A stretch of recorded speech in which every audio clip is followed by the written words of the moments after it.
Some moments in life feel like they'll last forever, until one sentence changes everything. Welcome back to Wives Gone Wild. We appreciate you being here. Where are you watching from today?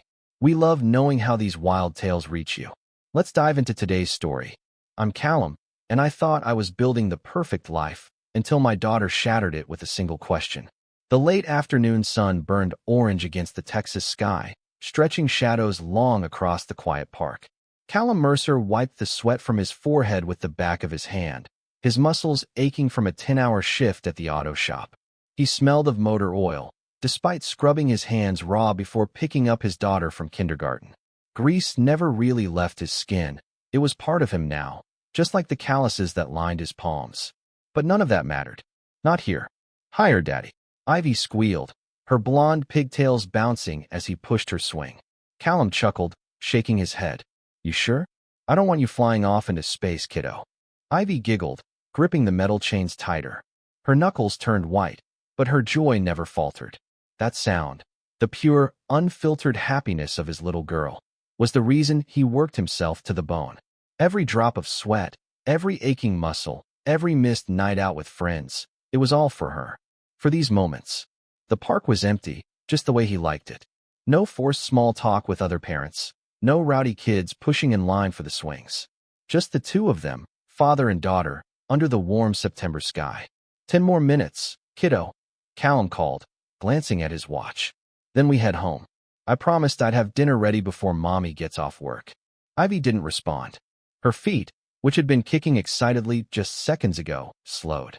The energy around her shifted, like the wind had changed direction, even though the air was still thick and warm. Callum frowned. Sweetheart. Ivy let her swing drag to a stop, her little hands relaxing on the chains. She stared at the ground, scuffing her sneakers against the wood chips. The bright pink dress she insisted on wearing twice a week, strawberries stitched across the fabric, looked suddenly too small, like it belonged to a younger, more carefree version of her. Daddy. Her voice was small, fragile, barely louder than the hum of distant traffic.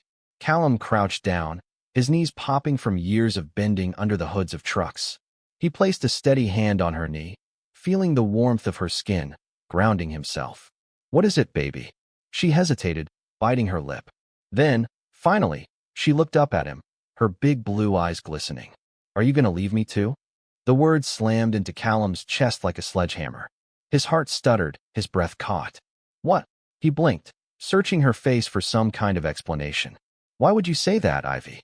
She fidgeted with the hem of her dress, her tiny fingers twisting the fabric.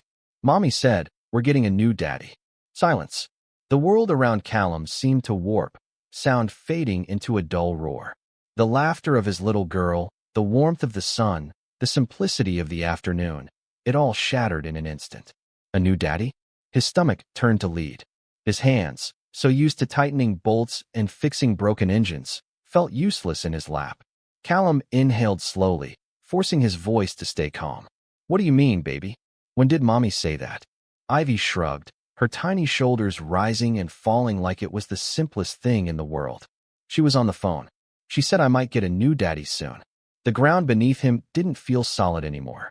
His home, his marriage, his family, it had all felt secure, steady, unshakable. But now, his daughter's words cracked the foundation. And Callum had a feeling the whole thing was about to collapse. The words hung between them, thick and suffocating. We're getting a new daddy. Callum's ears rang, drowning out the distant hum of traffic. The warm Texas breeze no longer felt comforting. It carried the sting of betrayal. He swallowed hard, forcing himself to stay calm. What exactly did Mommy say, sweetheart? Ivy twisted her fingers in her lap, kicking at the wood chips beneath her swing. She was on the phone. Her voice was soft, uncertain. She said I might get a new daddy soon. A muscle in Callum's jaw twitched. He'd noticed little things over the past few months. Marin's sudden secrecy, the way she clutched her phone a little too tightly when he walked into the room. The late nights. The unexplained shifts at the diner. But this wasn't just suspicion anymore.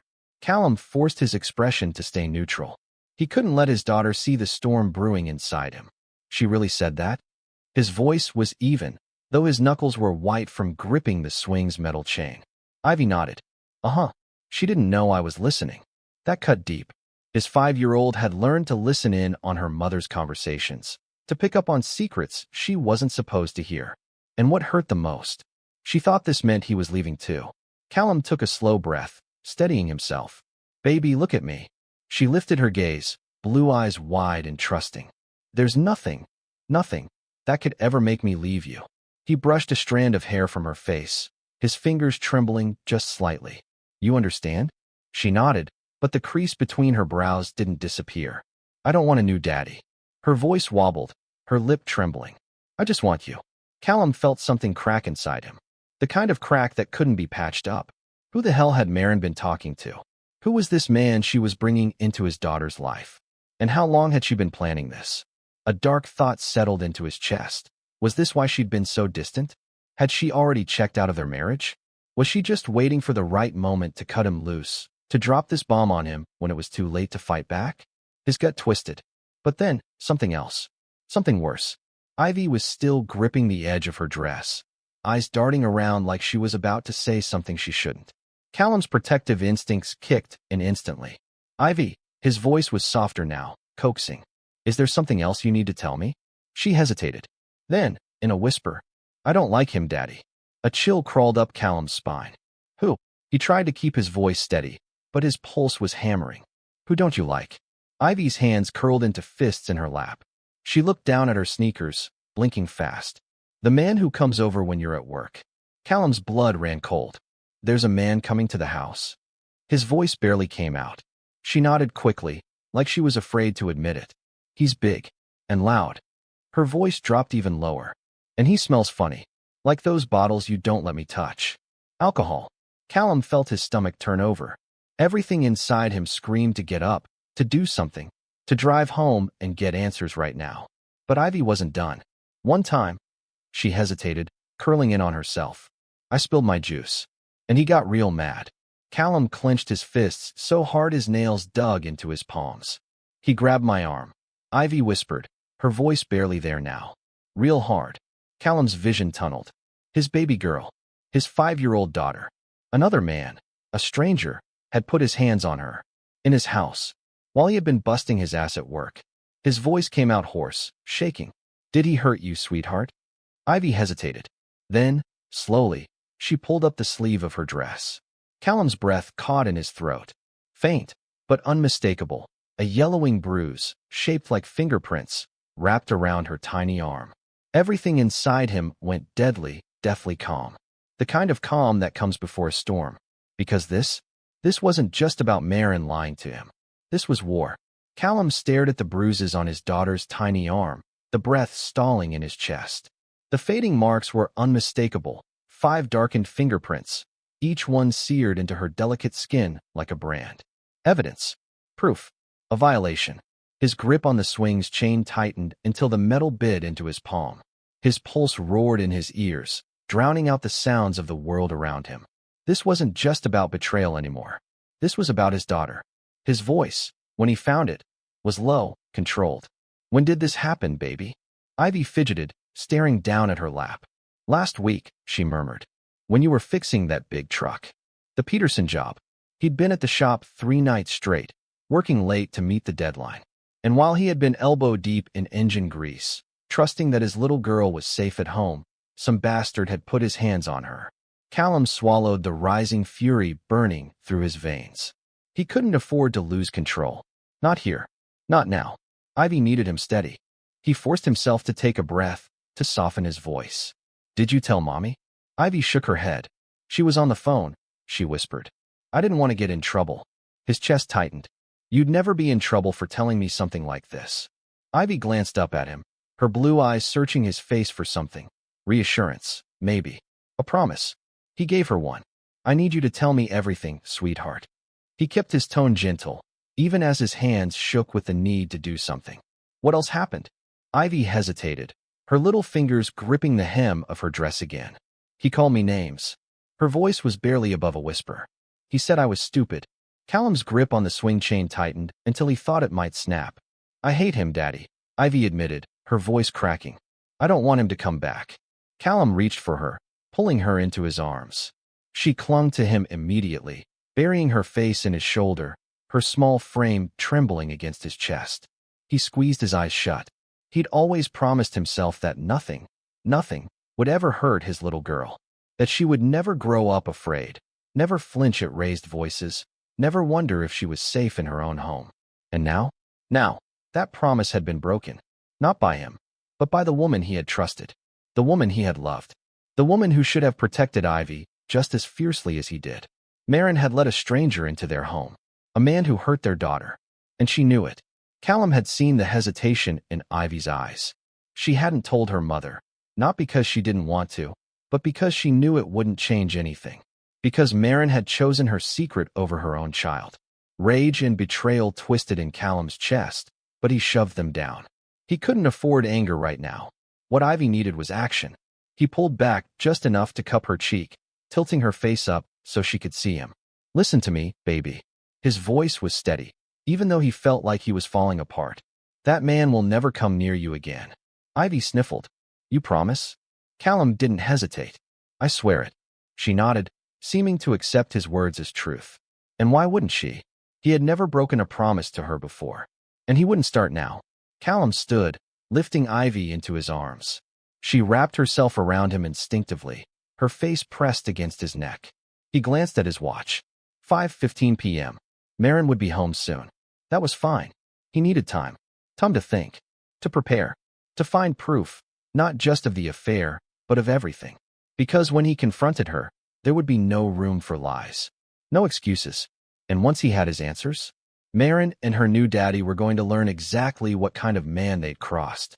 Callum carried Ivy to the truck, buckling her into the booster seat with the same care he always did. His hands moved on autopilot, checking the straps twice, securing her world as best he could. As he slid behind the wheel, his daughter's small voice broke through the storm raging inside him. "Daddy." He met her eyes in the rearview mirror. "You won't let the mean man hurt me again, right?" Callum tightened his grip on the steering wheel, his jaw clenching. He locked eyes with her, pouring every ounce of truth into his next words. "Never again, princess. I promise. And God help the man who tried." Callum drove home with his thoughts racing, his grip on the steering wheel tight enough to make his knuckles turn white. The air inside the truck felt heavier than the humid Texas evening outside. Ivy hummed softly in the back seat, oblivious to the storm brewing inside her father's chest. His little girl still trusted him completely. She believed that her daddy could fix anything, and God help anyone who got in the way of him proving her right. When they pulled into the driveway, the house looked the same as it always had. Modest, well-kept, the porch light already on. But Callum saw it differently now. This wasn't just his home anymore. It was a crime scene. He unbuckled Ivy and lifted her out of the truck, balancing her easily on one hip. She yawned, rubbing her eyes with small fists, the weight of her long day finally catching up to her. "Can we have spaghetti for dinner?" She mumbled sleepily against his shoulder. "Sure thing, kiddo."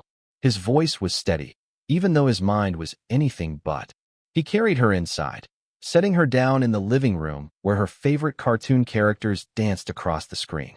"Watch for a bit while I start dinner, okay?" Ivy nodded, curling up with her stuffed rabbit, Hoppy. Within seconds, her eyelids were drooping. Good. She didn't need to see what he was about to do. Callum moved through the house with quiet efficiency, his mechanic's mind clicking into gear. Assess, gather, fix. Only this time, what was broken wasn't an engine. It was his family. He started in their bedroom. Maren's side of the closet was as neat as ever, her perfume lingering in the air. The same vanilla scent he used to love, the one that once made him lean in closer, brush his lips against her neck. Now, it turned his stomach. He checked the nightstand first. Just her reading glasses, a book she probably never finished, and an old hair tie. Nothing unusual. Then he reached under the mattress. Nothing. The shoebox in the back of the closet? Just old birthday cards and family photos. Callum's frustration simmered. There had to be something. Something real. His eyes landed on her purse. She never let Ivy go near it. Always kept it tucked away where little hands wouldn't dig through. He grabbed it and dumped the contents onto the bed. Wallet, keys, lipstick, loose change, and a receipt. Callum picked it up, frowning. Liquor store. 3 nights ago. 2 bottles of wine. A pack of cigarettes. Maren didn't drink, and she never smoked. His heartbeat pounded in his ears. That was the same night she had sworn she was working late. He clenched his jaw, pocketing the receipt before heading to the bathroom. If she was this careless, there had to be more. The trash can was full: tissues, a crumpled fast food bag, an empty foundation bottle. But buried beneath it all was something that made his breath catch. A used glass. Lipstick stained the rim. A brand new brand of lipstick. Maren wasn't just lying. She wasn't just sneaking around. She was bringing him here. To their home. To Ivy's home. The air in Callum's lungs turned sharp as realization settled in. This wasn't some fleeting mistake. This wasn't guilt eating her alive. Maren wasn't covering her tracks because she regretted what she was doing. She was covering them because she planned to keep doing it. His grip tightened around the glass, his pulse hammering. She had let him into their house. The same man who had grabbed Ivy's arm. The same man who had made her feel unsafe. Callum forced himself to take a slow breath. Now was not the time for anger. Now was the time for action.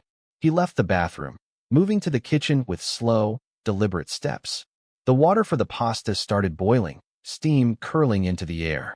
The smell of onions and garlic filled the room, the routine motions of cooking grounding him for just a moment. He wasn't the type to act without thinking. But this needed precision. Because when he confronted Maren, there would be no room for lies. No space for denial. Only the truth. And once he had it, he'd make damn sure no one ever heard his daughter again. Dinner was almost ready by the time Callum heard Maren's car pull into the driveway.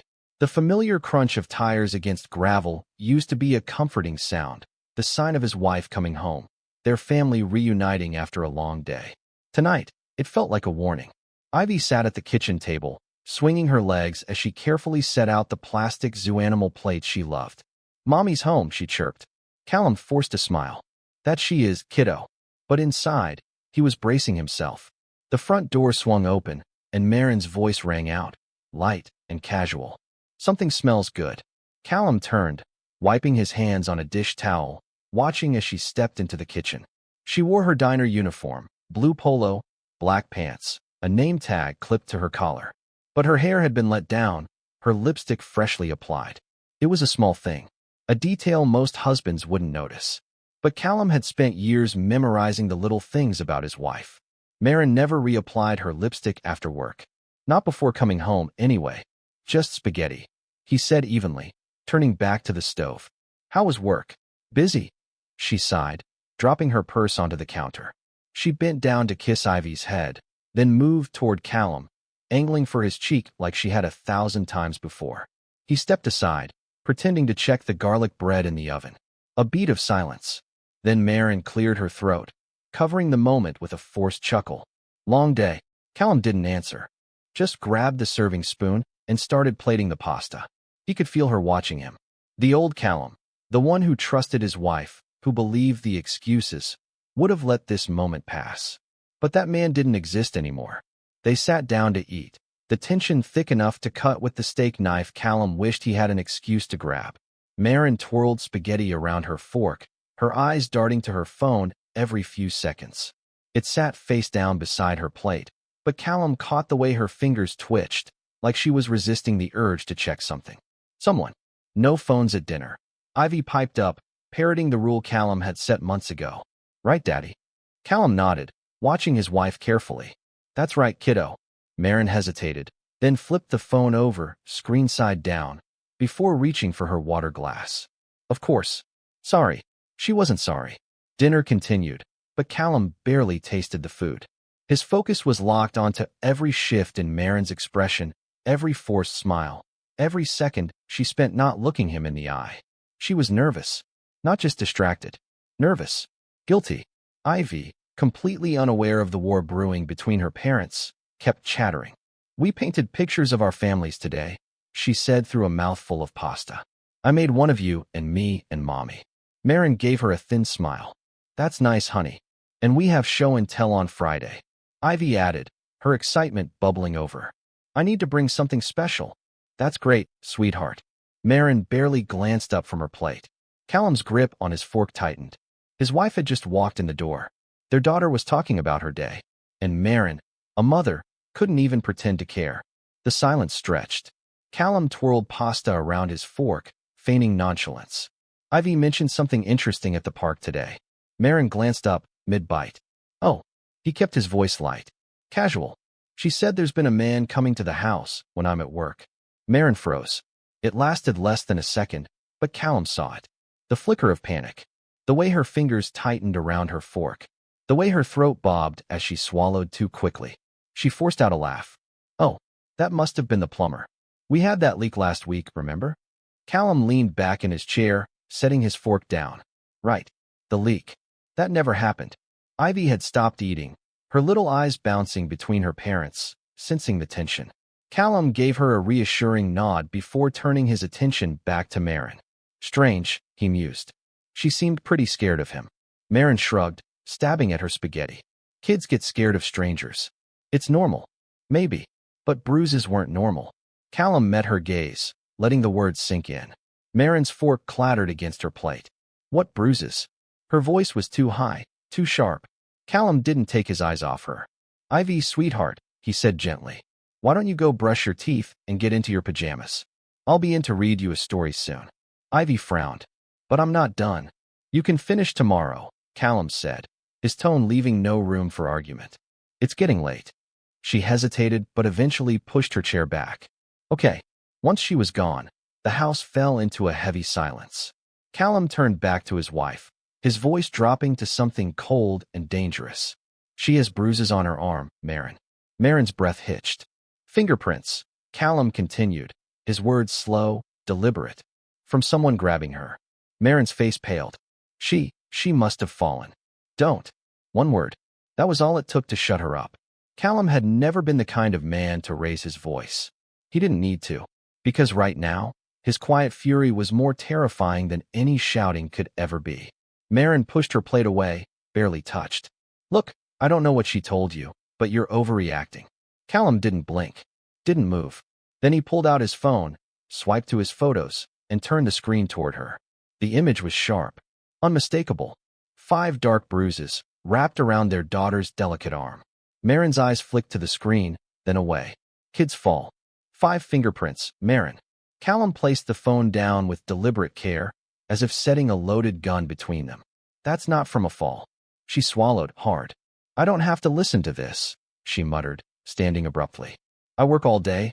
I come home exhausted, and now you're... Callum stood, cutting off her escape. He wasn't yelling. He wasn't even touching her. But Marin flinched like she had been struck. I'm going to find out what's happening in this house when I'm not here, Callum said, his voice like steel. And when I do... He leaned in, lowering his voice to a near whisper. You better pray you're not on the wrong side of it. Marin's throat bobbed as she swallowed. Then, without another word, she turned and fled down the hall, slamming the bathroom door behind her. The sound of running water filled the house. Callum exhaled slowly, forcing himself to unclench his fists. This wasn't over. Not by a long shot. Callum sat at the kitchen table long after Marin had locked herself in the bathroom, the distant rush of running water barely registering in his mind. His dinner sat cold on his plate, untouched. Across from him, Ivy's half-finished spaghetti rested in the glow of the overhead light, her little zoo animal plate a stark reminder of why he had to keep his anger in check. This wasn't just about a cheating wife. This was about his daughter's safety. He reached for his phone, staring at the photo of Ivy's bruised arm. 5 dark imprints. A stranger's hand on his child.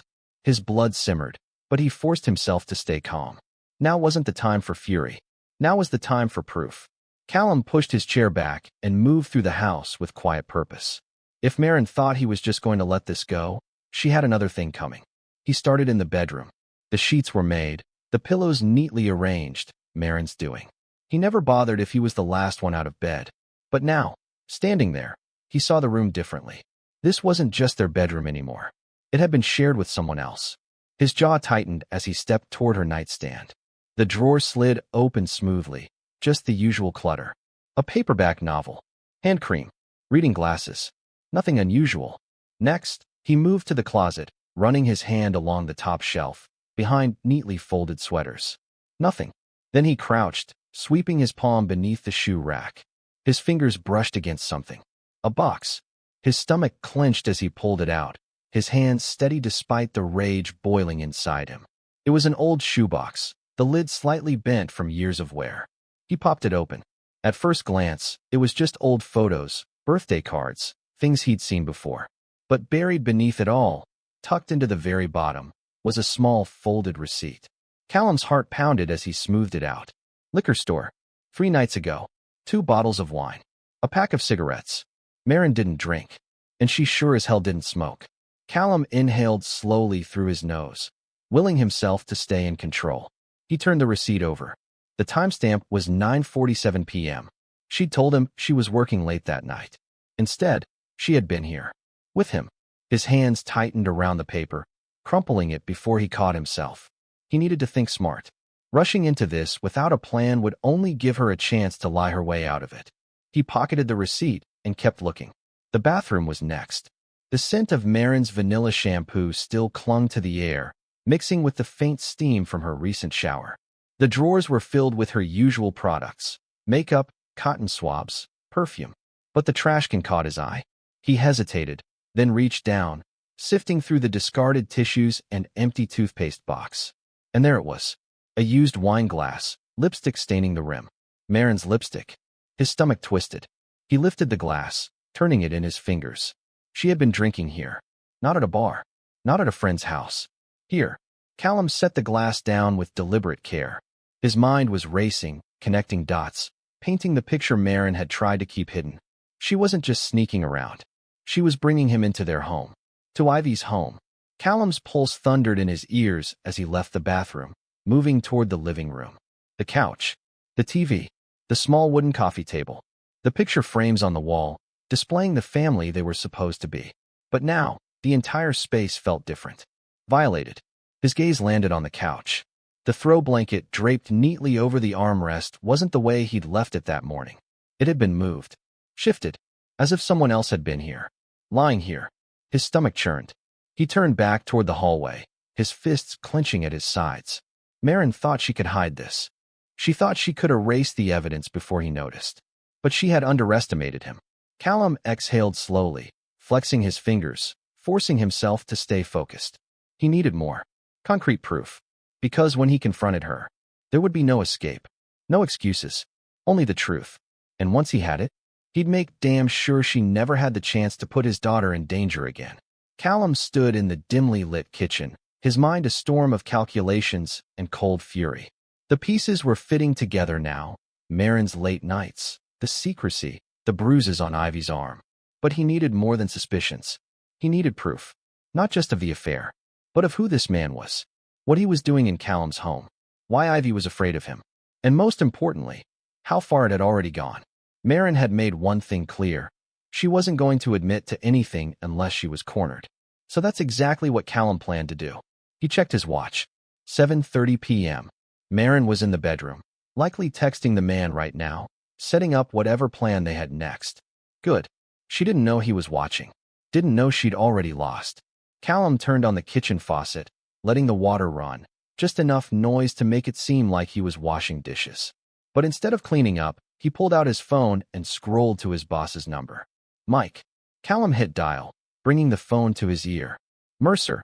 Mike's gruff voice answered. Didn't think I'd hear from you tonight. Something wrong with the Peterson job? No. Callum said, keeping his tone neutral. I need a favor. Mike hesitated. What kind of favor? I need to leave work early tomorrow, Callum said, gripping the counter. Something's come up. Family issue. There was a long pause. Then Mike exhaled. All right. You're a damn hard worker, Mercer. You never ask for anything. Take the time. Appreciate it. Callum hung up. One problem solved. Now, on to the real one. He took a deep breath, composing himself before stepping into the hallway. The bedroom door was slightly ajar, and through the crack, he could see Maren lying on the bed, phone in hand, screen illuminating her face. She was smiling. His stomach turned. He kept walking, heading to the living room instead. He couldn't afford to snap. Not yet. Not until he caught him. Not until he caught them. He picked up his keys from the counter, making just enough noise to be heard. Then he called over his shoulder. I'm heading back to the shop. Peterson job's taking longer than expected. Maren's voice was immediate. Again. Callum turned, leaning against the doorway. She was sitting up now, blinking at him. Yeah, he said casually, watching her reaction. I'll probably be out late. Her fingers curled around her phone. How late? There it is. Callum shrugged. Not sure. Don't wait up. Marin hesitated. Then she forced a smile. Okay. Be careful. She didn't ask him not to go. Didn't question it. Didn't even seem annoyed. Because this was what she wanted. She wanted him out of the house. And that meant only one thing. He was coming over. Callum grabbed his jacket and headed for the front door, stepping outside. But instead of getting in his truck, he moved quickly, silently, circling around the house. The porch light cast long shadows as he crouched beside the wooden fence, settling into the darkness. And then, he waited. Minutes passed. The sounds of the neighborhood settled into their usual evening hum. An occasional passing car, the chirping of crickets, a dog barking in the distance. Then, at 8:30 p.m., Callum saw it. A pair of headlights. A truck. Not his. Not one he recognized. The vehicle rolled to a slow stop in front of his house, the driver's side door swinging open. A man stepped out, tall and broad-shouldered, his arms covered in dark tattoos. Callum's fingers curled into fists. The man didn't hesitate. He walked up to the front door, reached into his pocket, and pulled out a key. Callum's breath left him in a sharp exhale. The bastard had a key to his house. The door opened, the man stepping inside without knocking, without a second thought. Like he belonged there. Callum clenched his jaw so hard it ached, but he stayed frozen in place, forcing himself to wait. Now, he had everything he needed. This wasn't just suspicion anymore. It was proof. Callum reached into his pocket, pulled out his phone, and hit record. Timestamp, 8:32 p.m. Unknown male. Blue pickup truck. Entered my house with a key. A key he shouldn't have. Callum's hands were steady, his breath even, his rage cold and sharp. This wasn't just an affair. This wasn't just betrayal. This was war. Callum remained crouched in the shadows, his pulse a slow, deliberate drum in his ears. The blue truck sat in his driveway, the headlights now dark, but its presence burned into his mind like a brand. The bastard was inside his house. Callum had expected this, but knowing it was coming didn't make it easier to swallow. Through the living room window, he saw movement. Marin, standing close, too close, to the man who had let himself into their home with a key. Callum adjusted his grip on his phone, keeping the camera steady as he recorded. Timestamp, 8:35 p.m. Unknown male. Tattooed. White tank top. Drinking my beer in my living room. The anger simmering in Callum's chest remained controlled, but barely. This wasn't just an affair. This was a man making himself comfortable in a home he hadn't built, in a life he hadn't earned. The man sat on the couch, Callum's couch, spreading his arms across the backrest like he owned the place. A cocky grin on his face as Marin walked in front of him, brushing a strand of hair behind her ear. And then, it happened. She reached for a beer bottle, twisted off the cap, and handed it to him with a smile. A smile Callum knew all too well. The same one she used to give him. She laughed at something the man said, then leaned down, resting her hands on his shoulders, her head tilting as she whispered in his ear. Callum's stomach churned, but he kept filming. She was comfortable with him. This wasn't new. This wasn't just some fling. The realization hit harder than any punch. Marin hadn't just cheated. She had replaced him. And the bastard sitting in his house, the one who had hurt his daughter, was supposed to be the new him. Callum inhaled slowly, forcing himself to focus. Now wasn't the time to act. Now was the time to wait. He didn't just need proof of the affair. He needed to know exactly what kind of man he was dealing with. At 8:47 p.m., Marin disappeared down the hallway. Their hallway, toward the bedroom. Callum tightened his grip on the phone. The man followed, still holding his beer, moving with a lazy confidence that made Callum's fists curl at his sides. This wasn't just cheating. This was a goddamn invasion. Seconds later, the bedroom light flicked on. Callum stopped recording. He had seen enough. He had enough. For the first time since this nightmare started, a plan settled into place. Tomorrow, he would go to work like nothing was wrong. He would drop Ivy off at his mother's, ensuring she was far away from whatever came next. And then, he would come home early. Because when this man showed up again, when he strutted into Callum's house with his key, thinking he could play house with Callum's wife and child, he wouldn't be walking away so easily. The next morning, Callum woke before dawn, his mind already set. He had played his role long enough, pretending, waiting, watching. Today it ended. He moved through his routine like any other morning, brushed his teeth, laced up his boots, kissed Ivy's forehead as she stirred in her sleep. But the difference was the weight in his chest, the cold, unyielding certainty that by tonight, everything would be different. Marin's voice drifted in from the kitchen as he grabbed his keys. "You working late again?"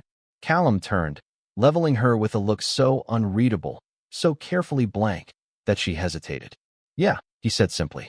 "Peterson job's not done." She nodded, sipping her coffee, already looking at her phone. Checking in with him, no doubt. She didn't ask him when he'd be home. Because she didn't care. Good. Because today, Callum was counting on that. At the shop, Callum moved through the day on autopilot, his hands working, his mind somewhere else. Every lug nut he tightened, every engine he checked, was just passing the time until the moment he had been waiting for. By lunchtime, he pulled out his phone and dialed a number he rarely used. His mother answered after 2 rings. "Callum." "Hey, Mom," he said, keeping his voice even. "You mind keeping Ivy for the night? Something's come up." She didn't ask questions, didn't push. She only sighed softly and said, "Of course. Ivy would be safe." And that was all that mattered. By 6:45 p.m., Callum left work, but instead of heading home, he parked his truck a block over on Elm Street, where he had a clear view of his own driveway. Now, all that was left to do was wait. The sun dipped lower, casting long shadows over the neighborhood. A man walked his dog past Callum's truck, nodding in greeting. Kids laughed somewhere in the distance. And then, at 8:20 p.m., the blue pickup truck rolled into his driveway. Callum's grip tightened on the steering wheel. The man stepped out, wearing the same cocky grin, the same careless swagger. He didn't knock. He didn't hesitate. He just reached into his pocket, pulled out Callum's house key, and walked inside like he owned the damn place. Callum exhaled through his nose, slow and steady. There it was. Proof. It was one thing to suspect. It was another to see it, to record it, to know it. And now? Now, there was only one thing left to do. Callum shoved his phone into his pocket, stepped out of his truck, and walked toward the house. Tonight, the new daddy was going to meet the real one. Callum moved toward the house with slow, measured steps, his heartbeat steady despite the fire burning in his veins. The night air was thick with the scent of cut grass and pavement still warm from the day's heat. But Callum barely registered it. His focus was locked on one thing. The man inside his home. The bastard who had hurt his daughter. His boots barely made a sound as he stepped onto the porch. He didn't knock. Didn't hesitate.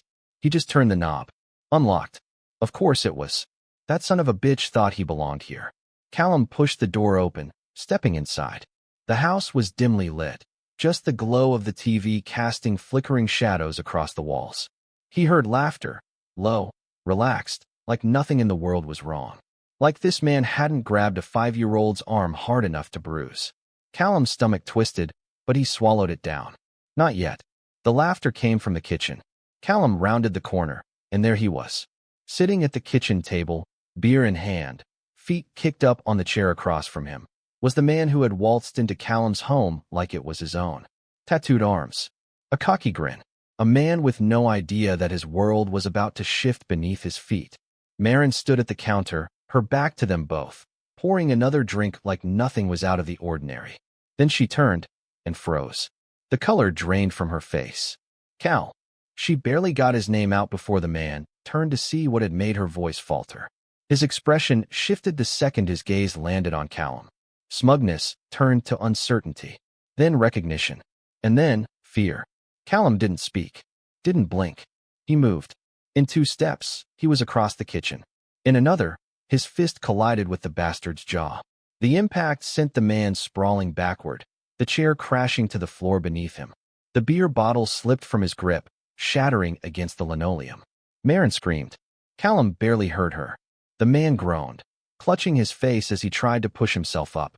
What the F? Callum didn't let him finish. He grabbed the front of the man's shirt, yanked him upright, and slammed him against the fridge so hard the magnets clattered to the floor. Callum, stop! Marin shrieked, rushing forward. Callum didn't even glance at her. His grip on the man's shirt tightened, knuckles whitening. You put your hands on my daughter? His voice was low, dangerous. The man coughed, blinking rapidly. Wah! Callum slammed him against the fridge again, the impact rattling the kitchen cabinets. Answer me. The man's eyes flicked to Marin, desperate for backup. Babe, don't you ing look at her. Asterisk asterisk. The words came out like a growl, pure rage simmering beneath the surface. The man turned back to Callum, swallowing hard. I didn't mean to hurt her, man. She spilled her drink. That was all Callum needed to hear. His fist connected with the man's ribs. A sickening thud filled the air. The man gasped, doubling over, but Callum didn't let him drop. He yanked him upright again, their faces inches apart. You laid a hand on my kid. Another punch, this time to the gut. The man wheezed, crumpling. Callum let him drop to the floor, where he coughed, groaned, tried to crawl away. Marin sobbed. Callum, please. Stop. He didn't mean. Callum's head snapped toward her. You knew? Marin's breath hitched. You knew what he did. The weight of the words settled over her like a death sentence. Marin's hands trembled as she reached for him. I didn't think it was that bad. Callum's laughter was cold. Not that bad. He pulled out his phone, thumbs swiping over the screen, then turned it toward her. The photo of Ivy's bruised arm glowed in the dim kitchen light. Marin's lips parted, her face crumbling. Callum didn't let her finish. She's 5, Marin. 5. His voice cracked, but the steel in it never wavered. And you let this piece of shit back in our house. Marin's shoulders shook, but Callum had no sympathy left to give. He turned back to the man, who was still on the floor, gasping. You come near Ivy again, Callum said, voice dangerously calm. And I'll make sure bruises are the least of your problems. The man didn't argue, didn't speak, because he knew he wouldn't survive another visit to this house. Callum stepped back, breathing heavy. Then he turned to Marin. You have 1 minute to get him out of here. Marin looked at him, tears streaking her face. Cal, 1 minute. Her mouth trembled, but she nodded. She scrambled to help the man off the floor, his body shaking as he staggered toward the door. He clutched his side, his breath wheezing. Callum watched them go, expression unreadable. The door slammed shut behind them. Silence. Marin stood there, arms wrapped around herself, staring at Callum. He could see it, the moment she realized nothing would ever be the same again. He didn't say a word, didn't give her the satisfaction of knowing what came next. Instead, he grabbed his truck keys from the counter and turned toward the door. Where are you going? She choked out. Callum didn't even glance back. To make sure you never get the chance to fail Ivy again. And then, he was gone. Marin's voice chased him out the door. Callum, wait. He didn't. He climbed into his truck, slammed the door, and gripped the steering wheel so hard his knuckles burned. His chest rose and fell with deep, deliberate breaths, his muscles tight with the effort of keeping himself contained. Because if he let himself spiral into the kind of rage clawing its way up his throat, he wouldn't stop. Not until that bastard was unrecognizable. Not until Marin understood exactly what she had risked by letting him in their home. But right now, violence wasn't the answer. The law was. Callum reached for his phone, thumb hovering over the screen. He could still hear Ivy's voice from yesterday. Daddy, you won't let the mean man hurt me again, right? No, baby. Never again. He scrolled through his contacts and hit dial. The line rang twice before a gruff voice answered. Jefferson County Sheriff's Office. This is Deputy Martinez. Martinez, Callum said, his voice calm. Too calm. I need to speak with Sheriff Owens. It's urgent. There was a pause.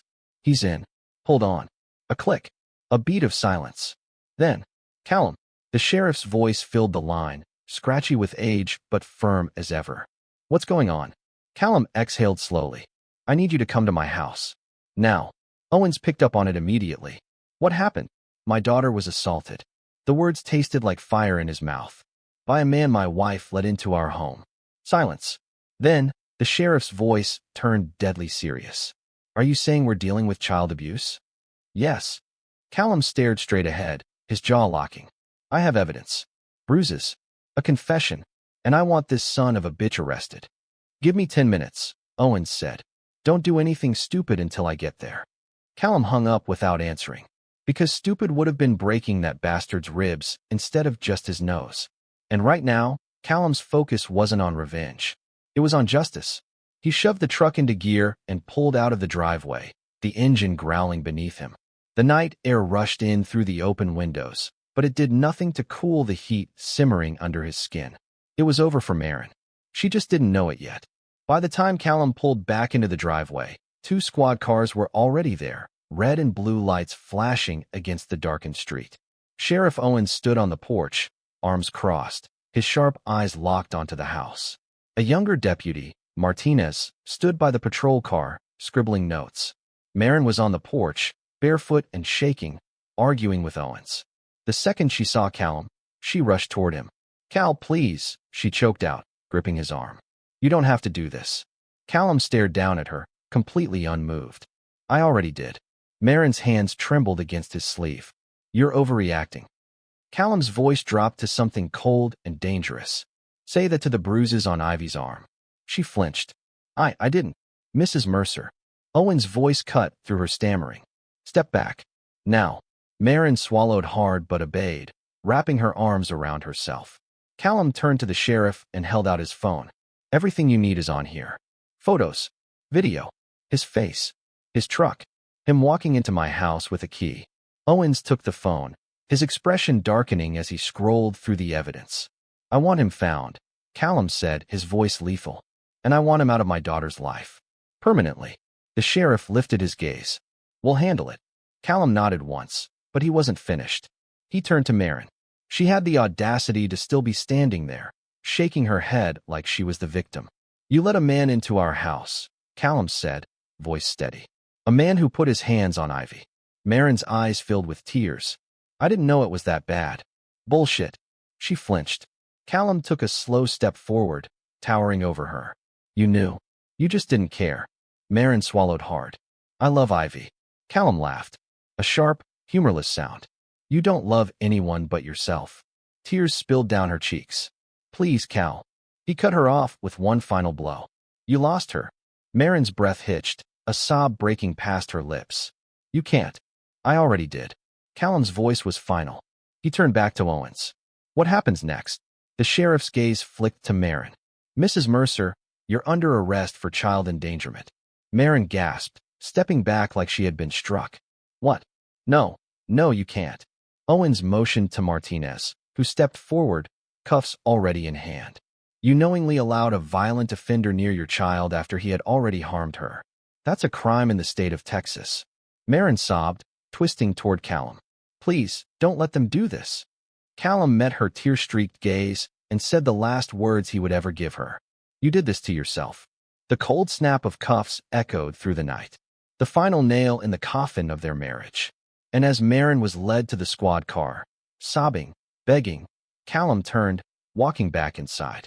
He had one more thing to take care of, because tomorrow, he was making damn sure he got full custody of Ivy. And Marin? She would never get the chance to fail her again. The Jefferson County Courthouse loomed ahead, its red brick exterior a stark reminder that justice didn't care about emotions, only facts. And today, the facts were on Callum's side. He climbed the worn stone steps beside his lawyer, Michael Burke, his shoulders squared, his jaw set. Ivy was safe at his mother's, unaware of the battle being fought for her future. Burke glanced at him as they reached the heavy wooden doors. "Remember," he murmured, "stay calm. No matter what Marin or her attorney says. We have everything we need. Just let me do the talking." Callum gave a slow nod, but inside, there was no calm to be found. Because today wasn't just about winning a custody case. It was about making sure Marin never had the chance to fail Ivy again. The courtroom was already half full when they entered, other cases waiting to be heard. But Callum barely noticed them. His focus locked onto one person. Marin. She sat across the room at the defense table, looking smaller than he had ever seen her. The prison-issued jumpsuit hung loosely on her frame, her once perfect blonde hair limp, her face hollowed from weeks in county lockup. She wasn't the woman he had married. She wasn't Ivy's mother anymore. Just a stranger. Her court-appointed attorney, a young woman who looked overwhelmed by the case, whispered something to her. Marin nodded, but her eyes never left Callum. She looked at him like he was the one who had betrayed her. He almost laughed. She had some goddamn nerve. All rise for the Honorable Judge Eleanor Hayes. The courtroom shuffled to their feet as Judge Hayes, a sharp-eyed woman in her 60s, took her seat behind the bench. She adjusted her glasses and surveyed the room. "Be seated." Callum sat, his hands folding over the table, his gaze steady. And then it began. Burke wasted no time. "Your Honor," he said, standing with quiet confidence. "This case is about more than divorce. It's about the well-being of a child whose safety was knowingly compromised by the very person who was supposed to protect her. He turned, gesturing toward Callum. My client has provided photographic evidence of physical harm to his daughter, video evidence of the defendant's partner unlawfully entering his home, and a recorded confession from the abuser himself, admitting to grabbing the child with enough force to leave bruises. Marin flinched, her head dipping. Burke continued, his voice steady, methodical. This is not a case of simple infidelity. It is a case of reckless endangerment, where a mother chose her own desires over the safety of her daughter. Marin's lawyer stood, shifting uncomfortably. Your Honor, my client acknowledges her lapse in judgment, but she maintains that she never intended to put her daughter at risk. She deeply regrets her actions and wishes to rebuild her relationship with Ivy in a supervised setting. Judge Hayes raised a single brow. We will determine what's in the best interest of the child. Proceed. And so they did. Burke presented the police reports. The bruises. The 911 call. Then, the recording. She needed to learn some respect. The courtroom went silent as the abuser's voice filled the air. She spilled her drink all over my boots. Callum didn't look at Marin. He didn't need to. Her shoulders shook with quiet sobs. Her hands clasped tightly in her lap. Burke turned to the judge. Your Honor, this is the man Mrs. Mercer allowed into their home. A man with a violent criminal record. A man who, if not for my client, would still have access to Ivy today. Judge Hayes' expression hardened. Then, she turned to Marin. Do you wish to testify? Marin's attorney hesitated before nodding. Yes, Your Honor. The bailiff approached, swearing Marin in. She wiped at her tear-streaked face, hands trembling. I know I made mistakes, she whispered. But I love Ivy. I never wanted to hurt her. Burke stood. Ms. Mercer, did you or did you not give Weston Grady a key to the home where your daughter lived? Marin swallowed. I did. Burke nodded. And did you continue allowing him into that home even after knowing Ivy was afraid of him? Marin's fingers twisted in her lap. I didn't think it was that bad, she murmured. Callum closed his eyes. The same words she had used that night in the kitchen. Burke's voice was sharp. So, to clarify, you knew your daughter was uncomfortable around this man, yet you still invited him into your home? Into her home. Marin opened her mouth, then closed it. Burke turned to the judge. No further questions. The decision came faster than anyone expected. Judge Hayes barely took 10 minutes before returning to the bench, her expression unreadable. She folded her hands and looked at Marin first. Ms. Mercer, the law requires parents to put their children's safety above all else. You failed to do so. Marin's face crumpled. Judge Hayes shifted her gaze to Callum. Mr. Mercer, in light of the evidence, the court grants you full legal and physical custody of Ivy Mercer. The words hit like a gavel striking wood. Final. Undeniable. Marin gasped, turning to her lawyer. No, please. Judge Hayes continued, unshaken by the outburst. Ms. Mercer's parental rights are hereby terminated. Marin collapsed against the table. A wail of devastation tore from her throat, but Callum felt nothing. No sympathy, no regret, only relief. Ivy was safe. And Marin? Marin had finally run out of chances. The gavel slammed down. Court is adjourned. Callum barely heard the commotion as Marin broke down, sobbing into her hands. Burke turned to him, nodding. It's over. Callum stood, shaking his lawyer's hand. Thank you. Then, he walked out of the courtroom. And for the first time in a long time, he breathed freely. Months passed. The house on Maple Street no longer belonged to Callum. He had packed up everything that mattered, what little was worth keeping, and left the rest behind. Some places weren't meant to be salvaged. Some memories weren't meant to be carried forward. He and Ivy had started fresh. A new home. A safe home. A small house just outside of town with a yard big enough for Ivy to run barefoot in the grass, a front porch where they could watch the sunset, and a driveway where her tiny pink bike leaned against the railing, untouched by the past. The nightmares had faded. The bruises had healed. And Ivy? Ivy was happy. Callum watched from the porch swing as she ran across the yard, chasing a butterfly with the kind of wild, unburdened joy only children could have. She didn't look over her shoulder anymore. Didn't hesitate before speaking. Didn't ask about Marin much, either. And when she did, Callum gave her the simplest, truest answer. Mommy made bad choices. And now she can't be with us anymore. That was enough for Ivy. But for Marin, nothing was enough.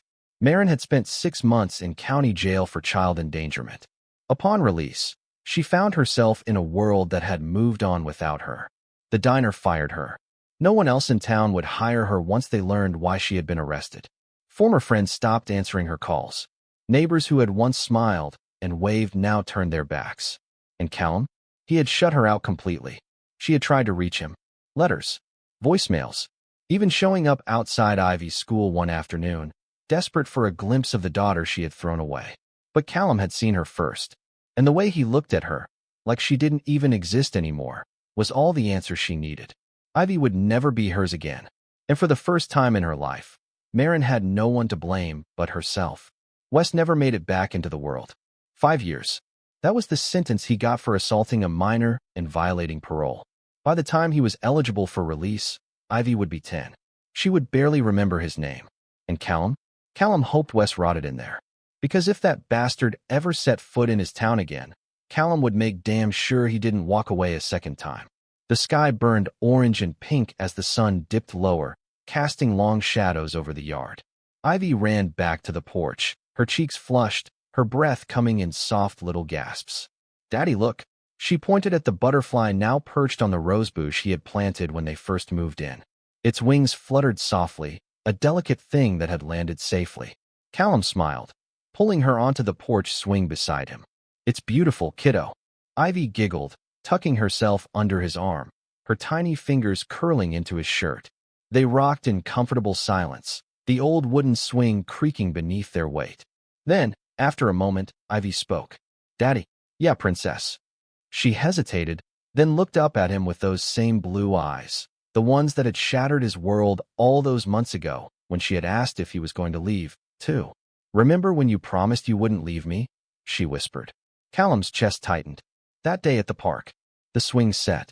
The way her voice had been so small, so full of quiet fear. He cupped her cheek, brushing a strand of hair from her face. "I remember." Ivy beamed, snuggling closer. "You were right." Callum kissed the top of her head, breathing in the sweet scent of sunshine and strawberry shampoo. "I never will, sweetheart." And for the first time in a long time, he knew they were finally home. The sun dipped low on the horizon, painting the sky in soft streaks of gold and violet. The warm Texas breeze rustled the leaves in the yard, carrying with it the scent of freshly cut grass and the distant sound of wind chimes. Callum sat on the porch swing, Ivy curled up beside him, her tiny legs swinging over the edge. She clutched her stuffed rabbit, Hoppy, against her chest, the same way she had since she was a toddler. Except now, she wasn't that little girl anymore. She was stronger, happier, safe. And for the first time in a long, long time, Callum felt the same. The past year had been a rebuilding, not just of their lives, but of something deeper: trust, stability, peace. At first, Ivy had asked about her mother, about why she didn't call, about why she couldn't visit. Callum had given her the truth, as gently as he could. Mommy made choices that hurt people. And sometimes, when grown-ups make big mistakes, they don't get to be a part of our lives anymore. That had been enough. The questions grew fewer. The memories of Marin, though still there, became distant. And now? Now, Ivy barely mentioned her at all, because she didn't need to. She had everything she needed right here. Marin, on the other hand, had nothing. She had tried to claw her way back, begging for a second chance, for any kind of contact with Ivy. But Callum never picked up, never answered the letters. She had lost custody, lost her daughter, lost the life she had taken for granted. And there was no coming back from that. Some betrayals weren't meant to be forgiven. Some wounds weren't meant to heal. Marin had made her choice. And Callum? He had made his. To protect Ivy, no matter what. "Daddy." Ivy's voice was soft, pulling him from his thoughts. Callum glanced down at her. "Yeah, baby." She hesitated, twirling one of her curls around her finger. "Are we happy now?" Callum felt something in his chest tighten. For so long, the answer would have been complicated. But now it was simple. He tightened his arm around her, pressing a kiss to the top of her head. "Yeah, sweetheart. We're happy." Ivy smiled, resting her head against his arm. The sun dipped lower, casting long shadows over their yard, the sky darkening into soft purples and deep blues. The storm that had once loomed over their lives was gone. And as Callum sat there, His daughter safe beside him, he knew. Some endings aren't just endings. They're beginnings. Betrayal doesn't always come with a warning. Sometimes, it's whispered in the smallest voices, spoken by the ones who trust us the most. Callum never imagined his marriage would shatter this way. But in the end, it wasn't about heartbreak. It wasn't about revenge. It was about protecting his daughter at all costs. Because trust, once broken, can never be fully repaired. And some people don't deserve a second chance to hurt the ones we love. So let's ask ourselves, how far would you go to protect the people who matter most? Drop your thoughts in the comments below. Have you ever faced a betrayal that forced you to make a choice you never thought you'd have to make? And if you love these wild, real-life stories, make sure to like, subscribe, and hit the notification bell so you never miss an episode. Until next time, stay sharp, stay strong, and keep your secrets safe.